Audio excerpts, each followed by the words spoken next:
Let me ask you something straight up. You've been doing your long runs. Every weekend, like clockwork, you lace up, you head out, you grind through the miles. But here's the thing. Are you actually getting better? Or are you just getting better at surviving them? Because there's a massive difference between those two things, and most runners never figure that out. If you've been following this series, you already know we've been building something real here. We talked about aerobic base. We talked about pacing mistakes that silently kill your progress. We talked about what actually happens to your body when you don't recover right. And now we're at the part of the journey where everything either starts clicking or you hit a wall you can't explain. And that wall has a name. It's your long run, and chances are you've been doing it wrong. Stick around, because this one is going to change the way you think about your weekends. Drop a comment below. I want to know how long your all current long run is. Just the number. Go. Okay. Real talk. The long run is the sacred cow of half marathon training. Everybody does it. Everybody talks about it. Yeah, I did my long run Sunday. Cool. But what does that actually mean? Because I've watched runners, good runners, dedicated runners, spend months grinding out long runs and showing up to race day completely unprepared. Not because they didn't put in the time, but because they put in the wrong kind of time. Here's the reality. Check. Most people treat the long run as a fitness test. They go out there and they run it as hard as they can handle. They finish exhausted. They feel like they earned something and they call it training. And that feeling, that I destroyed myself today feeling, it tricks you. It feels like progress. It's not. It's just fatigue dressed up as effort. The long run is not supposed to feel like a race. Stop treating it like one. Think about that for a second. If every long run leaves you completely wrecked for 2 or 3 days after, you're not training your aerobic system. You're just accumulating damage. You're teaching your body to dread distance, not adapt to it. And then you wonder why you feel so beaten up by mile 10 on race day. This is where most intermediate runners are stuck right now, and nobody is being honest with them about it. Here's what actually happens. You're going too fast. I know. You don't think you are, but you are. Almost everyone is. The research on this is not complicated. Your long run should be done at a conversational pace, not I can technically speak pace. Actually conversational. Like you could tell a whole story about your week, breathe normally, and not feel like you're holding back some massive effort. That's the zone. And most people are running 1 minute to 1.5 minutes per mile faster than that. Every single week. And here's the brutal part. It feels wrong to go that slow. It feels like you're not working hard enough. Like you're wasting your Saturday. That's your ego talking. And your ego is the reason you're not improving. Be honest with yourself. How many of your long runs in the last month ended with you feeling genuinely fine? Not just done. Not just relieved it was over. Actually fine. Legs okay? Energy okay? Ready to go again in 2 days? If you can't answer yes to that, your pace is off. Full stop.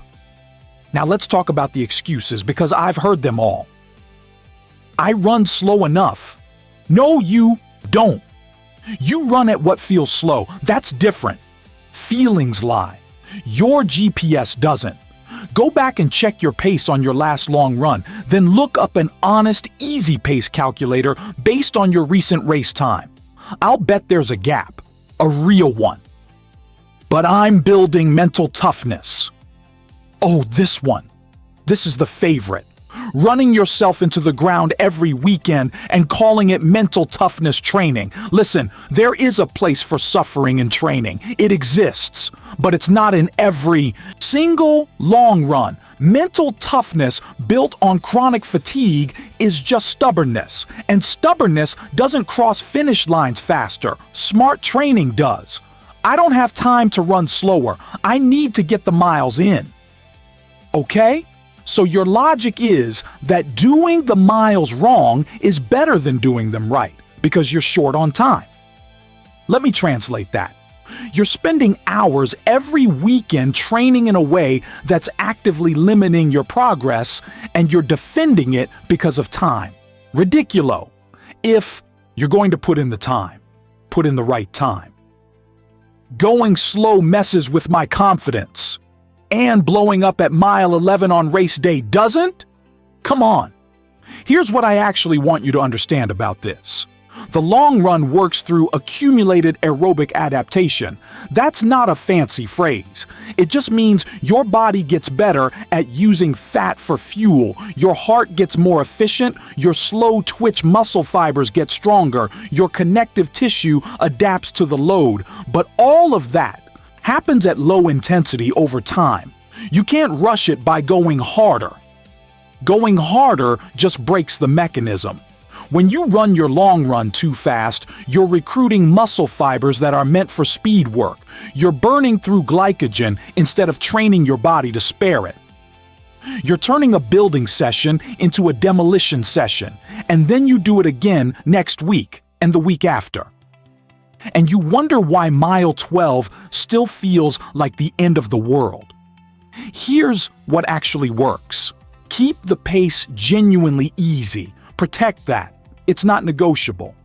For most people, that means somewhere between 60 and 90 seconds per mile slower than your goal race pace. Yes, really. That slow. But now, here's the part nobody tells you. The long run becomes useful when you use it strategically, not just as a weekly survival test. What does that mean practically? It means some of your long runs should include short segments at your goal race pace, not the whole run. A few miles in the middle or toward the end, when your legs are already a little tired.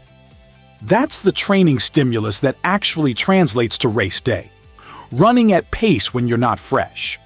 Not running fast when you're warmed up and feeling good. It means you should occasionally end your long run with a slight negative split. The second half just a touch faster than the first, not dramatically. Just demonstrating to your body that you can still move when you're tired. That's a skill. You have to practice it. And it means your long run distance should increase gradually, not by huge jumps. Most people go too far too fast and then wonder why they're injured or burned out by week 8. The rule of thumb is simple. Don't add more than about 10% of your weekly mileage per week, and every third or fourth week, pull back.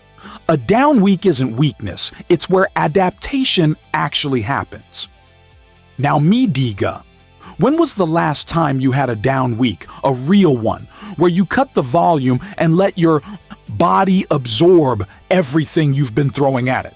If you can't remember, that's a problem. Here's something else people miss completely. The long run doesn't exist in isolation. It's one piece of a weekly structure. If your other runs during the week are also too hard, your long run is going to suffer no matter what pace you run it at. You're going to show up on Saturday already accumulated, fatigued, already under-recovered, and then you're going to try to run 15 miles on tired legs and call it training. It's not. It's just damage stacking on top of damage. The runners who actually improve, and I've seen this over and over, they protect their easy days, fiercely. They run easy when the plan says easy. They don't turn recovery runs into mini tempo runs because they feel good. They save the effort for when it counts. And then their long runs are actually productive because they arrive at them ready. Think about that. Your long run is only as good as the rest of your week allows it to be. That's the part of the equation most runners are completely ignoring. And let's talk about what happens after. The long run doesn't end when you stop running. The adaptation happens in recovery. If you finish your long run and immediately eat garbage, don't hydrate, skip sleep, and come back 2 days later with another hard effort, you're not completing the cycle. You're just generating fatigue. Recovery is training. I know we talked about this earlier in the series, but it's worth saying again here. Because the long run specifically demands it. A hard, long run with poor recovery is worse than a moderate, long run with excellent recovery every time. So here's where you are right now in this journey. You've built a base. You understand your aerobic system. You've corrected your early mile mistakes, and now you know what the long run actually is.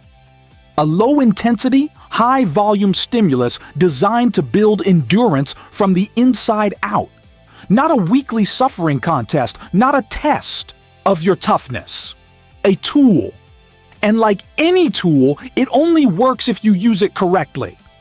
The runners who line up at the half marathon start line actually prepared. They didn't just log the miles, they ran them right. They kept the pace honest. They built in race pace segments. They recovered properly. They treated the long run like the investment it is, not the punishment they could survive. That's the difference. And now you know it. Go back and look at your last 4 long runs. Be honest. Were they easy enough? Did you actually recover from each one before the next one? Were you building something or just grinding? If the answer makes you uncomfortable, good. Uncomfortable is where change starts. Here's where things get really interesting though. Because we've been talking about how to run the long run right. The pace, the structure, the recovery, the weekly context. But here's the thing. Even runners who do all of that still struggle on race day, still hit mile 13 and feel like they have nothing left. And the reason for that is specific. It's tactical, and it has nothing to do with your fitness. Next week, we're going into it. 21 kilometers without suffering. That's not a motivational tagline, it's a method. A way of approaching the half marathon distance that most runners never learn because nobody breaks it down clearly. We're going to break it down. Everything. How to read the course, how to pace the first 3 kilometers when every instinct you have is going to lie to you. How to fuel, how to handle the wall if it comes, and how to actually finish feeling strong instead of barely surviving. It's the episode this whole series has been building toward. You do not want to skip that one. Seriously. If you've been watching this series from the beginning, you already know this channel doesn't do fluff. Every episode has moved you forward. This next one is no different. Hit subscribe if you haven't yet. Not because I'm asking, but because the next video is something you genuinely don't want to miss. It lands soon, and if you're not subscribed, you'll miss it. Now tell me something in the comments. After everything we just talked about, what's the one thing about your long run you're going to change starting this weekend? One thing. Be specific. Let's see what you got.